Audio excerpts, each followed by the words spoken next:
Marlène, Marco et Jean-Claude sommes très heureux de te retrouver encore, afin de progresser dans la connaissance de ce récit magnifique qui démontre comment nos ennemis ont peur de nous. Nous lirons aujourd'hui dans le livre de Nombres, chapitre 22, les versets 7 et 8. Notre thème, c'est « Passer la nuit ». Mais juste avant, prions. Éternel, nous voici devant toi. Les rescapés, oui. Car autour de nous, nous avons entendu, nous avons vu des personnes passer de vie à trépas. Mais jusqu'à présent, tu nous as protégés, Seigneur. Tu nous as gardés. Alors que nous avons réservé ce temps pour découvrir ta parole, que le Saint-Esprit continue son œuvre et que nous puissions, à la lumière de la parole, être transformés. Saint-Esprit, merci de continuer de nous purifier, nous garder. Nous t'avons prié au nom de Jésus et pour ta gloire éternelle. Amen. Rappelle-toi, nous avons vu comment Balak, roi de Moab, cousin d'Israël, avait peur de ce dernier. Et il fait appeler Balaam, un homme qui a le pouvoir. Mais si, rappelle-toi, nous avons vu dans le verset 6, il a déclaré, « Viens, je te prie, maudis-moi ce peuple, car il est plus puissant que moi. Peut-être ainsi pourrais-je le battre et le chasserai-je du pays, car je sais que celui que tu bénis est béni et que celui que tu maudis est maudit. » Tu vois, la sorcellerie existe depuis fort longtemps. Tu vois que le roi Moab utilisait la sorcellerie. Il croyait que la sorcellerie avait le pouvoir. Il avait probablement entendu parler de Balaam, cet homme qui avait le pouvoir par la parole de bénir ou de maudire. Et beaucoup de personnes qui n'ont pas la possibilité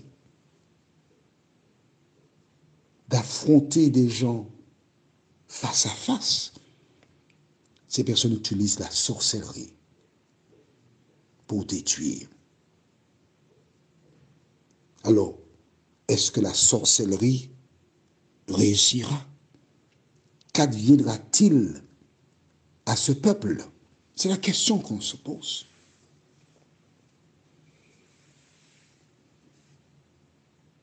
Effectivement, ces dignitaires arrivèrent chez cet homme, délivrèrent le message. Et voyons ce qui va se passer. Nous lisons verset 7. Que le verset 7 pour l'instant. D'accord? Les anciens de Moab et les anciens de Madian, donc deux peuples, partirent, ayant avec eux des présents pour le devin. On s'arrête ici, reste seul avec moi, d'accord? Les dignitaires, on veut convaincre le devin ou sorcier ou québoiseur, quel que soit, en Haïti on dirait boko ou d'autres termes. Pour le convaincre, pour qu'il vienne, on va lui apporter des cadeaux. Je profite pour te dire, mon ami, lorsque des personnes t'apportent des cadeaux, fais attention. Fais bien attention.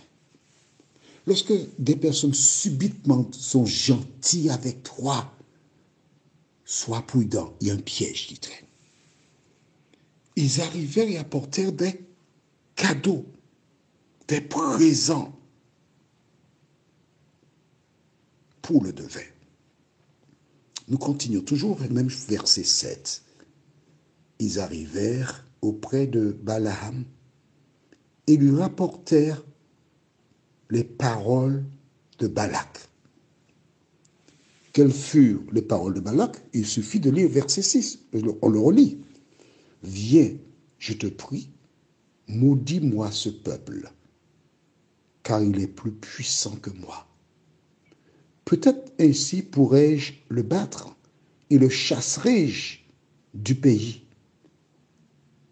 Car je sais que celui que tu bénis est béni et que celui que tu maudis est maudit. À travers ces paroles, il parle de bénédiction, on est d'accord? Et aussi de malédiction. En fait, cet homme, Balaam, a le pouvoir de bénir ou de maudire. Est-il un homme de Dieu? Pas du tout. L'homme de Dieu ne fait que bénir. C'est tout ce qu'il peut faire, bénir.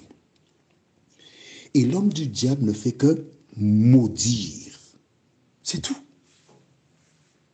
En fait, beaucoup de personnes rencontrent des difficultés, échouent, et l'on voudrait attribuer cela à Dieu. Ce n'est pas le cas du tout.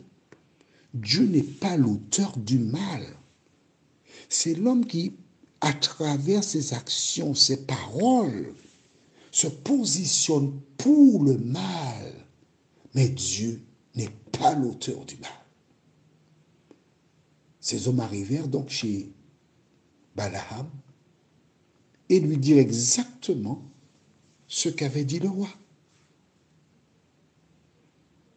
Et Balaam doit savoir ce qu'il a fait. Quand tu te trouves dans un contexte, une situation, il y a un choix à faire. Que fais-tu? Alors la Bible le présente comme un devin, mais la Bible aussi parle des prophètes de Dieu comme étant des devins. Que fera Balaam? Mais disons, au verset qui suit, le verset 8, Balaam leur dit, passez ici la nuit et je vous donnerai réponse d'après ce que l'Éternel me dira. Et les chefs de Moab restèrent chez Balaam. Donc, Balaam connaît l'Éternel. Balaam a contact avec l'Éternel. Balaam est conscient qu'il ne peut pas poser une action sans avoir l'accord de l'Éternel.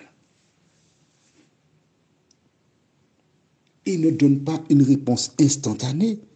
Il invite ces personnes à passer la nuit chez lui et il va demander à l'Éternel s'il peut aller avec eux pour la mission. Très souvent, trop souvent, nous nous fions à notre sagesse, à notre intelligence. Nous posons des actions sans demander à Dieu quelle est sa volonté. Le piège est beau. Hein? Les gens sont arrivés avec des cadeaux, des présents. Viens maudire pour nous. Ils ont déjà amené l'argent. L'argent est pratiquement dans les mains de Balaam.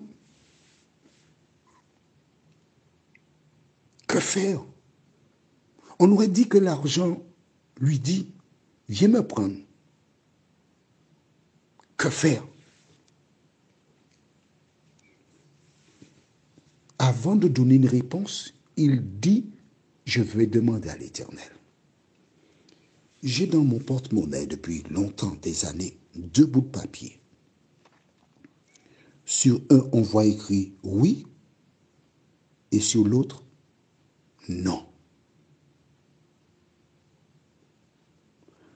Quand j'ai des décisions à prendre, j'avoue ne pas le faire tout le temps, mais je devrais le faire tout le temps. Mais depuis quelque temps, j'ai décidé de le faire tout le temps. Je prends ces 2 bouts de papier, je mets dans un sachet que je secoue, je prie, je dis Seigneur, donne-moi la réponse. Je tire au sort. Parce que j'ai appris tirer au sort où? Dans la Bible. Mais lui, il avait une manière de communiquer avec Dieu particulière. Passer la nuit, et je vous dirai. En clair, il est en train de dire, Seigneur, cette nuit, il faut que tu me donnes une réponse afin que je leur dise quelque chose à mon réveil. Toi qui m'écoutes, avant de répondre à des sollicitations, des invitations, si tu ne le fais pas, je te suggère, je t'invite à méditer sur ce que nous venons de lire et à suivre l'exemple de Balaam dans ce domaine. Demandez à Dieu quelle est sa volonté. Que penses-tu? Prions. Notre Seigneur et notre Dieu, nous voici en ta présence, car nous découvrons dans la parole un récit qui nous interpelle,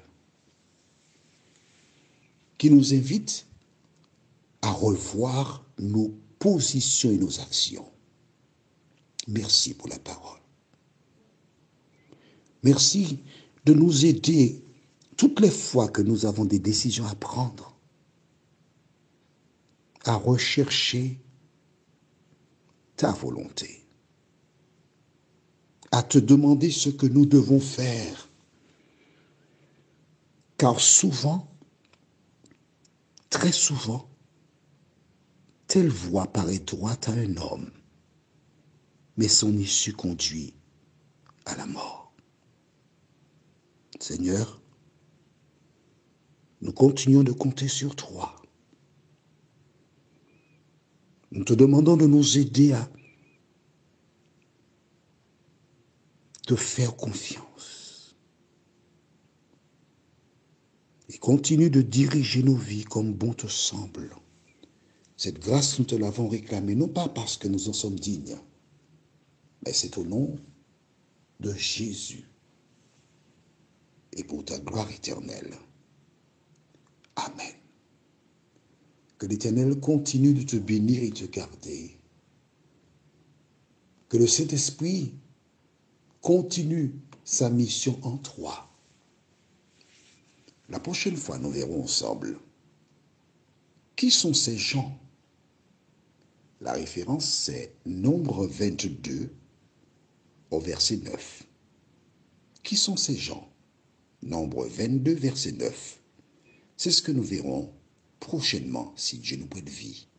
En attendant, que l'Éternel continue de te bénir et qu'il te fasse grâce, qu'il te conduise dans toute la vérité, et qu'au grand matin, tu fasses partie de celles et ceux qui l'acclameront sous les nuées des cieux. C'est mon souhait pour toi. Merci.